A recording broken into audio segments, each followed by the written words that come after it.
The General of the Cement Importers and Traders Association has blamed restrictive government policy for the ongoing cement shortage that has crippled construction across the Gambia. In an interview with Eyeafrica TV, Gov'T said the imposition of a high import tariff has effectively shut down cross-border cement transport from Senegal, leaving local importers and traders unable to meet national demand. Mama Barrow takes us to the heart of the story. Acute cement shortages are disrupting Gambia's construction sector, driving up prices, stalling projects, and leaving contractors and traders scrambling for limited supplies. But according to the Secretary of Cement Importers and Traders Association, the root cause lies not just in supply delays but in government policy. In an interview with Eyeafrica TV, Mamoudou Job said the crisis stems largely from a tariff introduced a year ago, which imposed a $180 charge per bag of cement transported in the country. This measure, he said, effectively blocked road imports from Senegal and limited cement importation to a handful bulk shippers. It is that policy that was suffering the consequences of today, which is why we have scarcity of cement, and also why the cement prices have gone up from $370 to $470 today. So it is a result of that policy by the government to assess a $180 tariff on bag cement, which basically effectively is all the cement that was coming from Senegal by road. The consequence of scarcity of cement and the price of cement, unfortunately in Gambia, more than 30% of our economy is construction based. And so what happens when there's no cement is not just the people that were bringing in cement via road that are impacted, but retailers are also impacted. All the people that own a shop are impacted because they can't sell cement. On top of that, they can't sell any building materials because when there is no cement, people are not going to do any plumbing. They're not going to need any iron rods. They're not going to need any electrical. So effectively, it halts all construction-related industries. And so it's a very serious problem because the economic activity of the country significantly is impacted.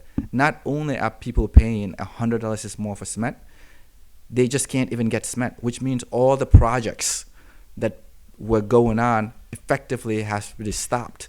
The result, he said, has been a supply vacuum that local factories like Salam and Gazem have struggled to fill, particularly after jar oil shipment was delayed offshore, worsening an already strained supply chain, and the impact is widespread. And if you've budgeted in your project for $370 cement and now you're paying $370 cement, it is likely you can't finish that project. So think about all the people that are impacted in that chain, the transporters and the fuel that they consume for their transport, the shopkeepers and the masoners, the electrician, the plumbers, everyone in this country is affected one way or another by the absence of cement in the marketplace. So I think we're at a crossroads as a country, and we need to very carefully think through policies, especially when it comes to essential commodities, because cement is an essential commodity, like rice, because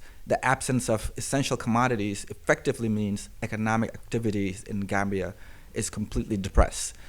The government has an opportunity here to reflect on this decision and really consider the objectives that they were trying to accomplish by putting this $180 tax in place. One was that the price of cement will stay low and affordable so there's more construction activity. That did not happen. The price went up 30%.